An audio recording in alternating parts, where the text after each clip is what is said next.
जी हाँ, आपको बता दूँ बेटी तो बेटी माँ ने भी बवाल मचा दिया। मैं किसके बारे में बात कर रही हूँ, पूरा वीडियो देखें और वीडियो आपको पसंद आए तो लाइक शेयर कमेंट करना बिल्कुल भी ना भूलें।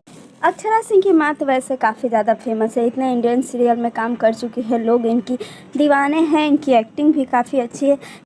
इन दिनों इंस्टाग्राम रील पे ये छाई हुई हैं। जिस तरीके से अक्षरा सिंह रील्स पे एक से बढ़ के एक वीडियो बनाते, वैसे नीलिमा जी ने भी बहुत सारे वीडियो बनाए हैं बहुत सारे गानों पे, जो लोगों को काफ़ी पसंद आ रहा है। कुछ वीडियो की झलकें मैं आपको दिखा सकती हूँ, आप देख सकते हैं फ़ोटो में, और किसी कारणवश वीडियो नहीं दिखा सकती, आप उन्हें इंस्टाग्राम पे जाके देख सकते हैं। जी हाँ, नीलिमा सिंह आईडी है और आए दिन ये ऐसी बातें हैं जो दिल को छू जाती हैं, और हमेशा से ही वो प्यार और तकरार के बारे में ही बातें करती हैं। हमेशा से ही कुछ ऐसी चीज़ें हमें बताती हैं जो हमारी ज़िंदगी में काफ़ी ज़्यादा महसूस होती है। आपको क्या लगता है हमें कमेंट में ज़रूर बताएं। और बस यही कहूँगी कि अक्षरा सिंह और उनकी माँ की तरह हमें भी अपने जीवन को एक शारीरिक और एक मानसिक रूप से तैयार रखना है हर कठिनाइयों के लिए। जी हाँ, कुछ वीडियो हैं सोशल मीडिया पर, आप देख सकते हैं, आपको भी बहुत अच्छा लगेगा।